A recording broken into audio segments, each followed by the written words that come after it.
Assim, esse mapeamento, a gente vai procurar sempre seguir essa sequência metodológica. A gente vai procurar fazer um mapeamento das ideias do pensador, discutir a sua importância teórica em relação ao contexto tradicional, homérico e hesiódico, e ao contexto já filosófico ou racionalista, né? O termo mais correto é racionalista, para ver como que esse pensador vai estar pontuando no sentido de ter inovações, ou como que ele é visto pelos demais filósofos ou pensadores. E logo em seguida a gente vai estar trabalhando com os fragmentos deles, como a gente fez na última aula. Só que na última aula acho que ficou meio corrido, né? E também faltou aqui o material, ficamos aí fazendo um cachimbinho da paz com o livro. Dessa vez eu já me precavi, botei tudo em PDF, só que eu acho que não vai dar para ver hoje. Mas enfim, vamos ver como é que vai o andamento da coisa. O Anaximandro, essencialmente, ele pelo que eu percebi das pesquisas, ele é um pensador que de fato vai construir uma influência muito frutuosa. Ou seja, as ideias dele vão produzir frutos que vão atravessar séculos.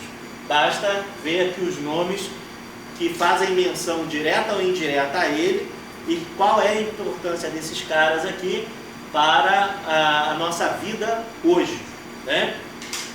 Além disso, o Anaximandro ele vai se caracterizar por ser um pensador-chave no pensamento racionalista crítico e revisionista, justamente enquanto continuador da tradição que Tales vai iniciar de ruptura com a escola tradicional oriental e com o investimento no uso da linguagem racionalista.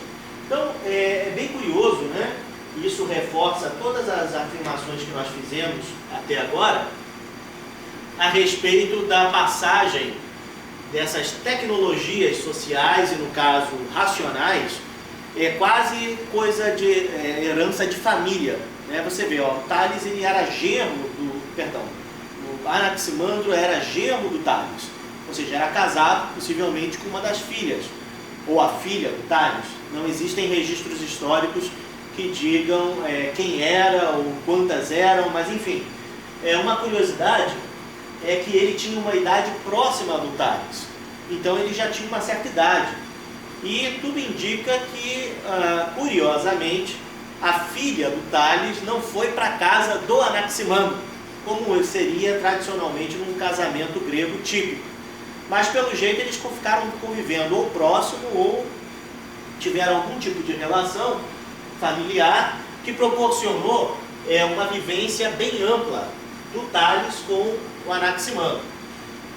O que o Anaximandro tentou compreender, né?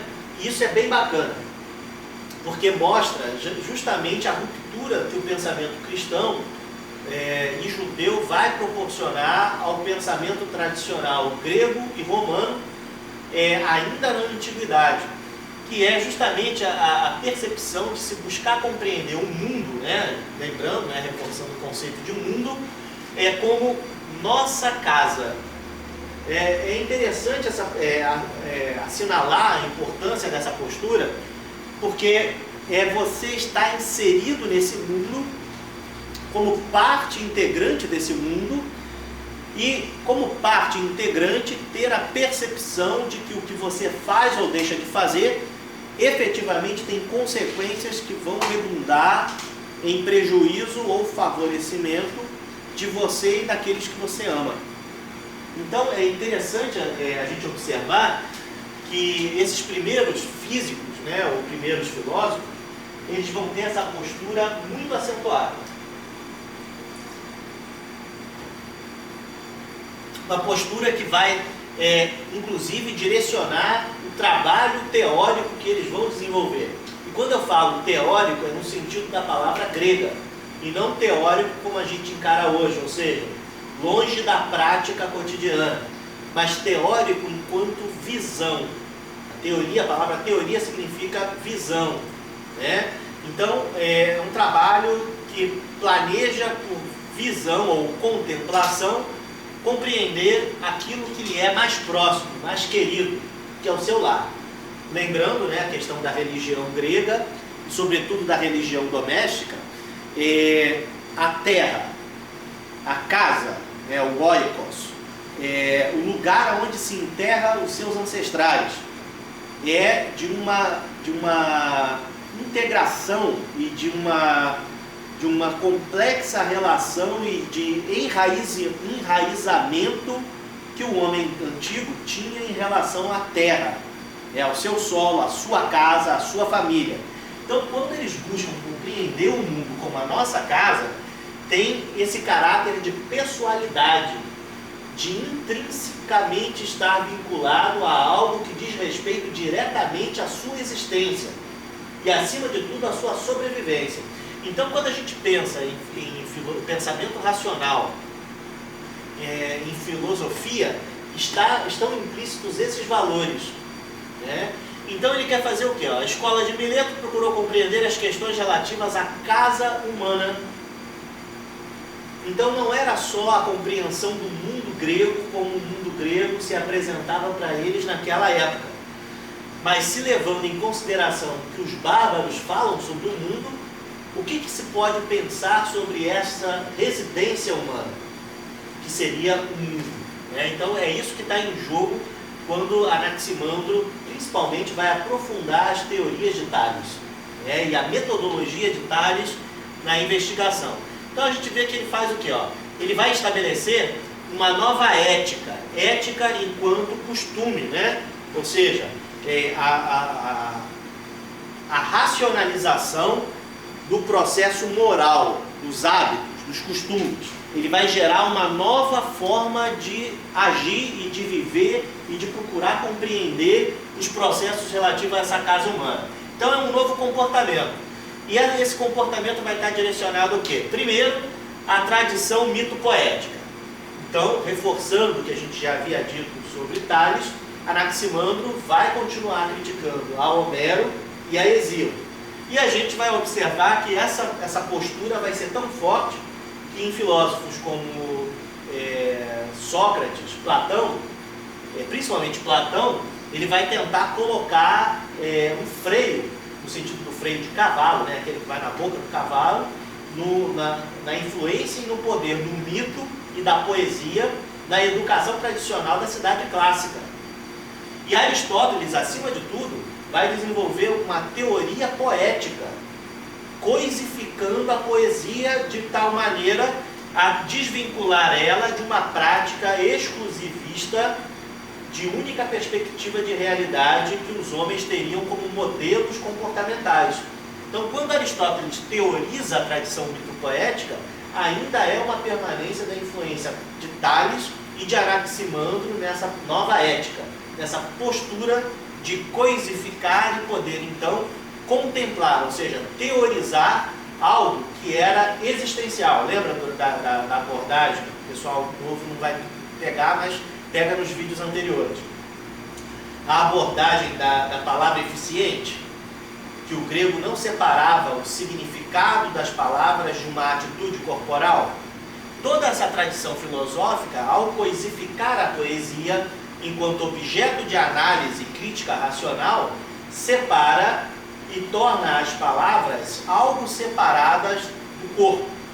Então, quando você fala, você não toma uma atitude automaticamente. Você está, ao racionalizar o que você fala, você está criando um espaço de representação linguística aonde você tem alguns segundos para pensar se o seu corpo vai agir ou não conforme aquilo que você está expressando. Antigamente, na palavra eficiente, lá dos minoicos, dos micênicos, quando se dizia mato-te, ato contínuo ao que se fala, eu já partia para a violência. Daqui em diante a gente começa a ver um decalque entre a prática corporal e o que se expressa relativo a essa prática corporal. Vou te matar. Ainda tem um tempinho entre eu vou te matar e o mato-te. Entendeu? Então é importante a gente perceber que essa tradição vai coisificar algo que era uma experiência mística e objetiva, concreta, encarnada no corpo do falante, né? Ou seja, do comunicador. E outra coisa, né? Estabelecendo como mestre do racionalismo crítico e revisionista. Sem Anaximandro, possivelmente com a morte de Tales, não haveria filosofia. Foi a postura de Anaximandro em continuar e aprofundar a metodologia que Tales propôs, a pedagogia de Tales e a abordagem, o uso do racionalismo crítico revisionista, que fez com que houvesse a difusão e a estratificação ou sedimentação dessa nova postura racional, crítica e revisionista em relação à poesia, à própria filosofia e ao mundo como um todo encarado como nossa casa. Por exemplo, como eu boto aqui ao lado, é através da atitude de Anaximandro de manter a escola, entre aspas, né, a escola conforme a gente havia explicado na última aula, que a gente vai ver, por exemplo, a permanência em Mileto da mesma prática em outros termos com o aluno de Anaximandro, Anaxímenes.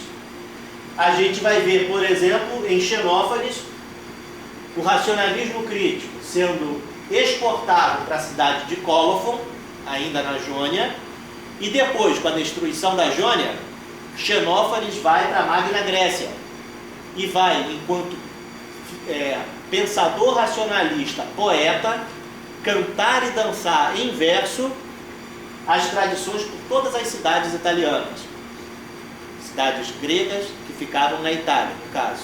Então você perceba como é que a ideia de Tales vai ser espalhada pelo mundo através dos alunos de Anaximandro. E Heráclito, em Éfeso, também ali na região da Jônia, Éfeso é conhecida, né, pessoal que é cristão, lembra de Paulo, de Tarso e Éfeso, onde ele vai estar pregando durante algum tempo, vai ser também um importante centro comercial. Ali, Heráclito também vai apregoar essas práticas. Então, Anaximandro é uma pessoa-chave para o pensamento racionalista crítico e o desenvolvimento do futuro da filosofia e da razão e da ciência como um todo. Tá? Além disso, ao fazer a crítica ao mestre, a gente observa que ele vai fazer o quê? Uma proposição de uma teoria pertinente à base do trabalho racionalista. Ou seja,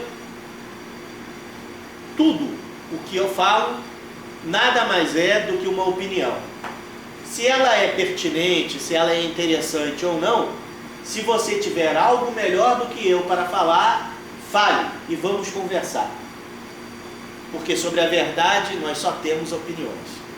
Só aos deuses cabe a verdade e o conhecimento da verdade sobre a realidade. Então essa postura, pessoal, vai se estabelecer internamente. Até Tales a gente vê a postura aplicada exclusivamente ao pensamento mítico-poético. Tales estimula, Anaximandro incorpora e vai criticar o próprio Tales. E não só o próprio Tales, como curiosamente também todos os membros que vão fazer parte dessa convivência durante alguns anos. E aí a gente vai ver o quê? Justamente uma interação teórica entre todos eles. Anaximandro, Anaxímenes, Xenófanes e Heráclito, e durante algum tempo o próprio Tales antes do seu falecimento. Então vocês percebam que foi um momento realmente de fundação, um momento de inovação, que sem esses personagens, que na maioria das histórias da filosofia são apresentados como separados de Tales e de Anaximandro, exceto Anaxímenes, tá? Exceto esse daqui, todos esses nos livros de história da filosofia, Xenófanes e Heráclito em especial, são tidos como pensadores isolados, como se de repente eles tivessem lido ou ouvido falar das teorias de Tales, Anaximandro e Anaxímenes e resolvessem virar pensadores racionalistas de uma hora para outra.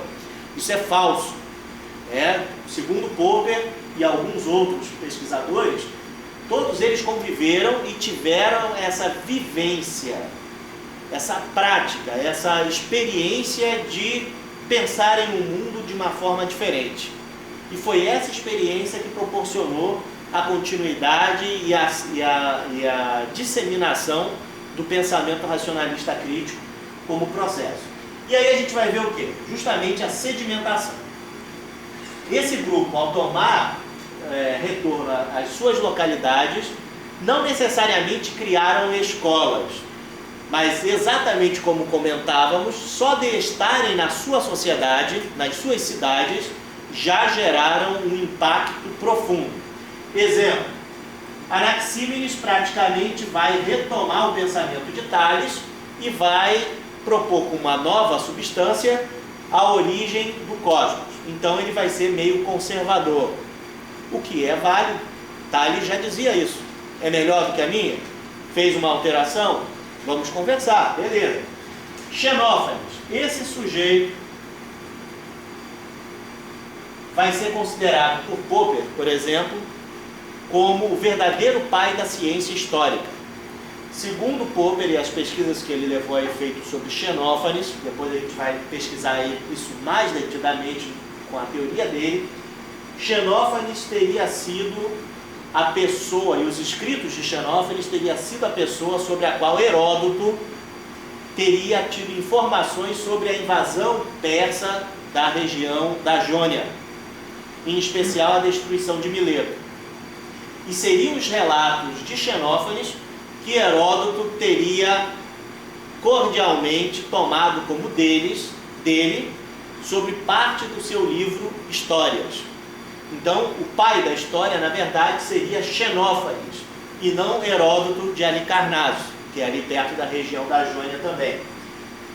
Além disso, Xenófanes, ele vai entrar para a tradição filosófica como um sujeito que vai fazer uma extrema crítica em verso, cantando e dançando, exercendo ativamente a profissão de Rapsodo, poeta inspirado pelos deuses. Ele vai fazer uma crítica racional à postura dos deuses da religião tradicional. Então, o impacto social dele em todas as cidades chamadas italianas, hoje, né? Cidades gregas que ficavam na região da Itália, Magna Grécia, e sobretudo em Cólofon, vai ser justamente de ele ir contra a educação popular. Ele vai ser o primeiro sujeito a dizer que, por exemplo, os deuses fazem coisas que os homens acham vergonhosas. E ele vai dizer literalmente, perceba o impacto disso naquela época. Ele vai dizer que se os porcos e os leões e os cavalos tivessem mãos, seus deuses teriam formas e cores de leões, porcos ou cavalos. Ofensa aos deuses. Não, ele acabou de dizer que os homens criaram os deuses. Esse cara ele vai ser conhecido como um profundo crítico religioso, mas mais do que isso, ele vai trazer um impacto social profundo ao trazer as suas reflexões religiosas, entre aspas, quando você considera que os deuses não são exatamente apenas pessoas divinizadas, mas sim forças da natureza. Então, na verdade, quando ele faz a chamada crítica religiosa, erroneamente apontada como sendo a importância dele filosófica, ele está fazendo física. Então, ele retoma a atitude de Tales no que diz respeito a Hesíodo. Lembra que a gente falou que Hesíodo, de certa forma, estava fazendo física quando ele falava sobre a origem do cosmos através dos deuses na sua teogonia? E ao criticar os deuses, ele está forçando um certo afastamento da percepção dos deuses enquanto referência pessoal, sim, mas dos deuses enquanto forças cósmicas na geração e manutenção da estrutura da nossa casa, do mundo. Então ele é importantíssimo sobre esse aspecto, além de sair divulgando essa postura em todas as cidades que ele andava, porque para ele sobreviver, ele como poeta tinha que cantar e dançar para, enfim, espalhar suas ideias. Curiosamente, Heródoto faz a mesma coisa, vai de cidade em cidade cantando e dançando a sua história, né? Só que predominantemente em linguagem racional, enquanto Xenófanes vai manter a linguagem poética. E Heráclito, bom, Heráclito ele é o concurso, ou seja, ele é uma pessoa especial por si só. justamente criticando seu maior representante opositor, que vai ser Pitágoras de Samos, que é, vamos dizer assim, contemporâneo de Heráclito. Ele vai tomar uma postura que vai contra a visão orientalizante do pitagorismo. Só para vocês aquilatarem, a gente vai ter que estudar isso mais para frente, mas é importante mencionar isso agora. O pitagorismo, ele vai se estabelecer não só como pensamento racionalista crítico, mas ele vai criar a ideia de filosofia como amigo ou amante da sabedoria, e acima de tudo, ele vai se estabelecer na Magna Grécia, em especial na cidade de Siracusa, como um governo e um modo de governar racionalista crítico que vai ter duração de 400 anos. E os siracusianos só vão se livrar deles porque num dia em que todos eles vão estar reunidos, vão fechar as portas e botar fogo na casa. Vai ser uma importante crítica ao pitagorismo como modo de produção racionalista, uma vez que o pitagorismo vai se aproximar muito profundamente da versão tradicional de sabedoria oriental. E ao mesmo tempo, ele não vai fazer a menor questão de ser entendido. Ele vai escrever, por exemplo, como a gente vai ver mais para frente, através de aforismos, do tipo: o caminho de subida é o mesmo de descida. Entendeu? Não entendeu, o problema é teu. Ele escreveu para quem quer entender. Não se entra duas vezes no mesmo rio, porque as águas que ali estão não são as mesmas. O morto tem a alma seca, enquanto o vivo tem a alma úmida. Entendeu ou não entendeu, o problema é teu. Essa é a postura racionalista crítica que Heráclito vai assumir. Ele vai ser conhecido na antiguidade, por exemplo, como o obscuro, justamente porque ele nunca se explicou, e dane-se se você não entendeu o que ele quis dizer. E o fato é que o Império Romano vai adorar Heráclito, e ele vai ser um dos grandes opositores a um outro pensador que não faz parte da escola jônica, já virá da chamada escola italiana ou itálica, que a gente verá mais para frente, chamado Parmênides de Eleia, e que será o contraponto para a teoria de explicação sobre a realidade. A realidade é múltipla, imóvel, ou ela é fixa e única? Então, a gente percebe a importância de Anaximandro nas reflexões desses primeiros pensadores pós-Tales, e na permanência, na sedimentação da metodologia e da pedagogia racionalista e a sua difusão no então chamado mundo grego ou na Hélade. Sem Anaximandro, esses caras possivelmente não teriam feito o que fizeram, nem dado continuidade ao que continuaram. Esses pensadores pós-Tales aí, no decorrer de quantos séculos, assim, mais ou menos? Eu queria entender assim, a palavra Mileto seria a escola, daí uma escola... Mileto é uma cidade. Mileto é a cidade. Isso. E a escola é aquela escola que a gente colocou entre aspas, ok? A gente colocou entre aspas porque não era um lugar. Possivelmente os encontros eram na casa, no pátio da casa do Tales, ou de repente na própria praça pública, porque Sócrates não teria tirado a ideia de fazer filosofia da praça pública de graça, uma vez que a praça pública era um centro religioso onde só cidadãos podiam ingressar, né? Estrangeiro pisou na praça pública é pena de morte. Tem esse negócio. Mulher pisou na praça pública, pena de morte, porque só cidadão podia entrar. Então o que acontece?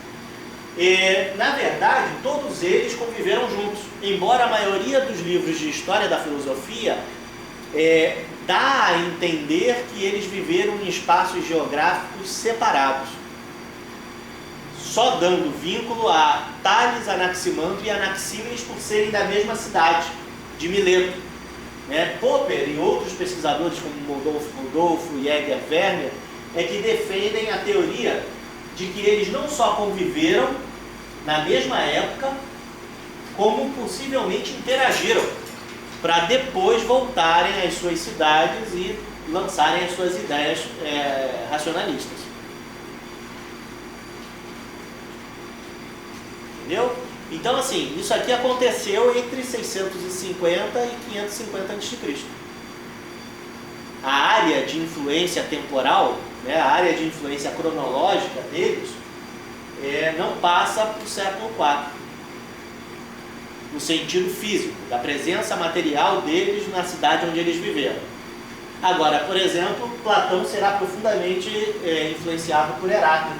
Então, quer dizer, no decorrer de um século, mais ou menos, estava toda essa linha de pensamento aí desses filósofos. Essa massa crítica e esse recurso humano se deu em um século.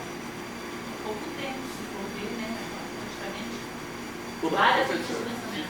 Isso. Extinguiu essa linha por quê? Por causa da invasão de Mileto ou não? Aí é que tá. Não extinguiu justamente porque esses caras voltaram para casa. Mas eles tiveram esse espaço em Mileto.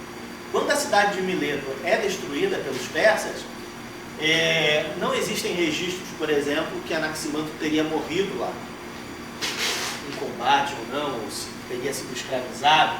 Anaxímenes também desaparece, porque desses caras quase não sobrou nada. Não existem fragmentos próprios de Anaximanto, assim como de Tales. O que a gente vai ter são comentários de pensadores do século IV em diante que afirmam ter lido os rolos de papiro que eles chamavam de livros, papiro ou pergaminho. Então o que acontece? Não é possível afirmar que foi uma ruptura por conta dessa continuidade de recursos humanos e a sua disparidade geográfica. Você para pensar. O que é hoje a Turquia e o que é hoje a Itália. O Xenófanes saiu dali da Turquia e foi parar na Itália. Então ele exportou a tecnologia do racionalismo crítico revisionista. O Heráclito ficou ali na região mesmo, embora mais ao sul e longe da influência taxativa dos persas.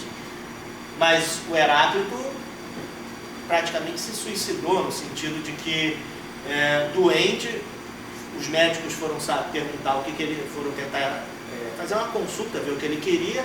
Ele estava sofrendo de uma doença chamada hidropsia, que é a água mina por todos os poros. Aí o que ele fez? Raciocinou como filósofo. Bom, se eu estou minando água, eu tenho que fazer a água secar. Como é que eu faço a água secar? Equilibrando com o calor. Qual é o jeito que eu tenho de fazer de calor? Se cobriu de bosta até o pescoço. Não deu certo. Mas foi um experimento. De repente, uma das primeiras experiências filosóficas empíricas. E ele estava em profunda interação com a medicina. Porque ele adotou a postura que, por exemplo, Hipócrates vai criticar. Porque Hipócrates vai dizer que tanto Tales quanto Anaximandro e esses pensadores aqui, eles nunca se dispuseram a fazer um experimento. Era tudo mental. Então, quando Heráclito faz esse experimento, depois que os médicos desistiram de entender o que ele queria dizer, ele, de certa forma, estava iniciando uma postura experimentalista, por assim dizer. Então, não há uma ruptura, há uma disseminação. E digamos, como eu falei, assim como provavelmente não era só o Tales, o representante desse novo jeito de agir, será que os escravos, os parentes, será que outras pessoas que faziam parte do cotidiano não travaram conhecimento, não ouviram essas discussões? Bom, Tales teria colocado o livro dele no templo, num dos templos lá da cidade de Mileto. Então quem vai no templo, sabe ler e escrever, não era ignorante, dava uma sacadinha. Então é muito provável que esses caras foram o que a gente chama de ponta de lança. Eles se tornaram referências pelo impacto do pensamento deles nas suas sociedades. Mas seguramente para dar suporte e viabilidade a isso, e até comunicabilidade a isso, eles tinham seguidores, eles tinham familiares, eles tinham pessoas que tratavam e falavam. É que nem a gente vê no Evangelho. Se fosse depender de Jesus, o cristianismo virar o que virou, tinha apagado. né, além dos 12 discípulos, né, depois da chamada ressurreição, né, e a ascensão, tem os 500 da Galileia, que Jesus recomenda como discípulos, como co-discípulos a serem orientados pelos discípulos. Então, já não são mais 12, já são 512.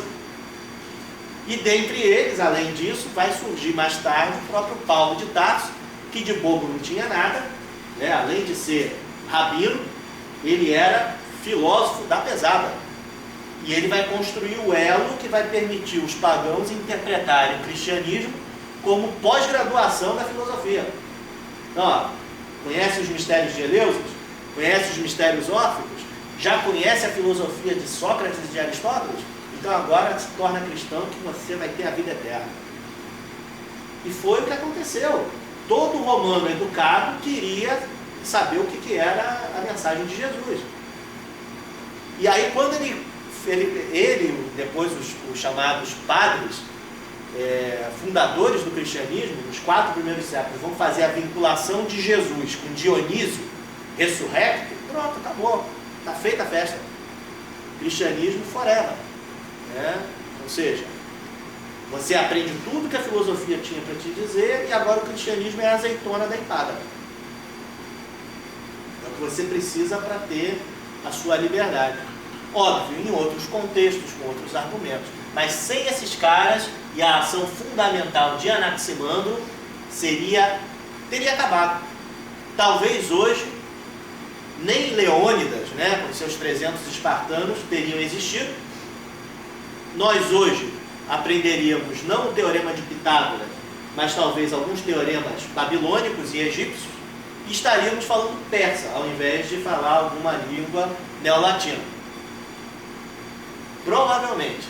A revista Super Interessante, tem até uma revista, uma edição, uma reportagem, que faz uma projeção do que teria sido sem a filosofia e as cidades gregas clássicas, né, do período clássico, o que seria do mundo sem elas. É bem interessante.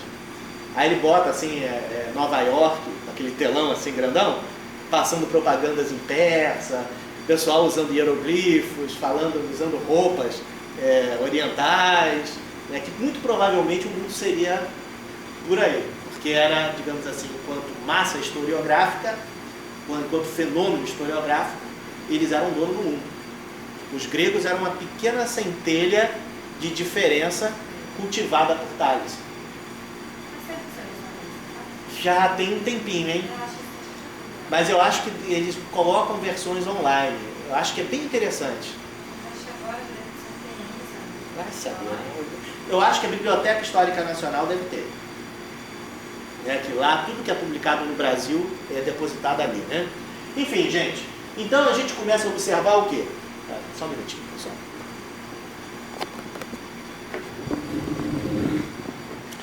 A gente observa, então, que as teses de Anaximandro, elas são consideradas pela historiografia da filosofia como ingênuas. Por quê? Eles acham que Anaximandro era louco? Não. Quando eles falam ingênuo, eles acreditam que as teses de Anaximandro são desprovidas de uma intencionalidade que quisesse destruir alguma coisa. Então é ingênua nesse sentido. Mas são totalmente ousadas.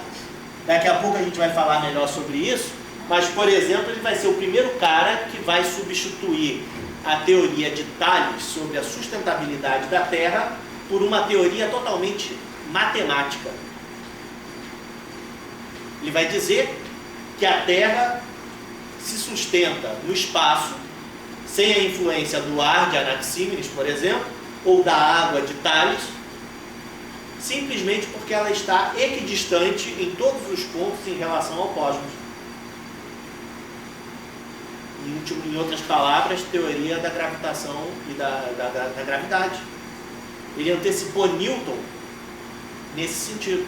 Então, é por isso que muitos pesquisadores encaram o pensamento de Anaximandro como sendo ingênuo, sim, porém profundamente ousado. Ele seria, de fato, um cara que vai criar uma coisa nova. e uma coisa impactante. Né? Então é nesse sentido que na história da ciência, né, a gente vai ver que automaticamente, já em seu tempo, ele vai provocar a reação de Anaxímenes, que vai, como eu falei, ser meio conservador e tentar se opor ao que ele falou. E logo em seguida a Heráclito. E Heráclito, enfim, vocês vão ver, é um cara muito curioso, bem interessante. Ele vai meter o pau em todo mundo. Só ele tem razão. Né? E do jeito dele, através dos aforismos. Mas vai ser muito importante, sobretudo para a física quântica hoje. Tá? Ele é um dos caras que tem soluções para a física quântica. E a tese dele, entre aspas, tradicional, perceba, lembra que eu coloquei na última aula? Se não foi na última, foi na antepenúltima. Como que os antigos encaravam a matéria do mundo, né, como água, fogo, terra e ar? Em algumas teorias ainda acrescentavam o quinto elemento, tem até filme, né? Quinto elemento, né? Que era o Aether. Então, Heráclito vai ser o cara que tradicionalmente vai apontar o fogo, ou seja, um dos elementos, como a base de todas as coisas, porém vai vincular esse fogo ao seu desdobramento cósmico, que vai ser o éter. Depois a gente vai estudar isso com mais calma. E, sobretudo, essa influência que vai caracterizar o pensamento anaximandríaco. Nossa, é bem pesado, né? Anaximandríaco. O pensamento de Anaximandro, para atravessar os séculos, está aqui. Ó. Aristarco é o cara que vai medir o tamanho do Sol, bem como a distância do Sol à Terra. Tudo devido à teoria do Anaximandro. Hipásia de Alexandria é quem vai construir a teoria da esfericidade da Terra. É aquela mulher que eu falei que vai ser a primeira filósofa, já no período cristão, tá? Alexandria romana, e vai ser morta apedrejada na antiga biblioteca, que era então a sede da igreja cristã de Alexandria. Essa mulher antecipou tanto Copérnico quanto Kepler e Galileu com relação ao movimento dos astros em relação à Terra e à esfericidade do planeta. Então perceba que Colombo não tirou do casaco, da casaca, no caso, né? Não tirou a teoria de que a Terra era redonda. Kepler não tirou a teoria do movimento dos corpos celestes de graça. Houve uma história, houve uma conexão, e Anaximandro é o ponto de início desse processo, dessa reflexão racionalista, né? E finalmente, como eu falei, a questão da teoria da antecipação de Newton. Perceba, gente, ó, a influência desse cara vai chegar para a gente na física moderna. Vocês estão estudando isso em física. Vocês estão estudando a teoria de Newton em física. Tá? Muitas das teorias de Galileu estão em física, a ótica. Né? Quem vai fazer aí, o trabalho da Olimpíada de Astronomia com o professor Bruno, está trabalhando com Galileu, está trabalhando com Newton, com Kepler. Então Anaximandro vai estar influenciando esses caras. Ninguém fala isso na escola. Mas olha de onde que vem a questão.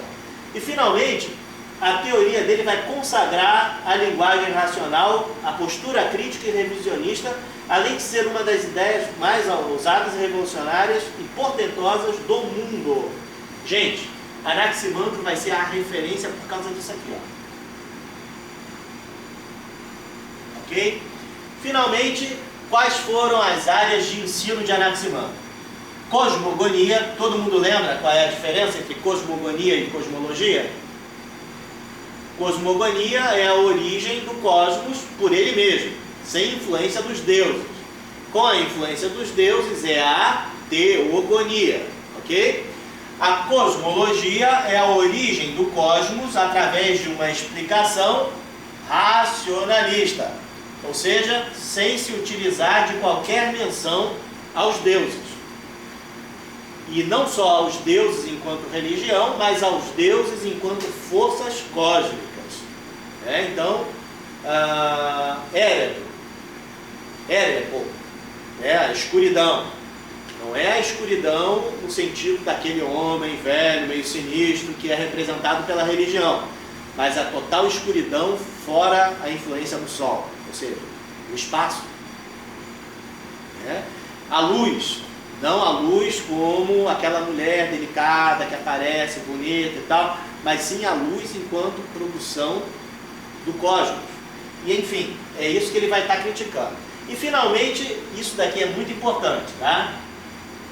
A postura metodológica dele será sempre especulativa, deducionista e aí parcialmente cética. Por quê? É aquele lance da verdade. Né? A verdade não é atingível pelos homens, mas é possível construir algum pensamento, algum conhecimento a respeito dessa realidade. E enquanto possibilidade, mesmo que provisória, vamos conversar a respeito. Gente, dúvidas sobre essa questão? Senhor, só voltando um pouco, você sabe se Tales morreu por uma doença ou foi matado? Não, os comentadores provavelmente se posicionam como velhice. Tá? Mas velhice assim, é bem suspeita, né? Lembrem-se que velhice no Brasil alguns anos atrás era 45 anos. Eu já estaria já a ponto de me aposentar uns 40 anos atrás. Quem dera, né? Mas enfim.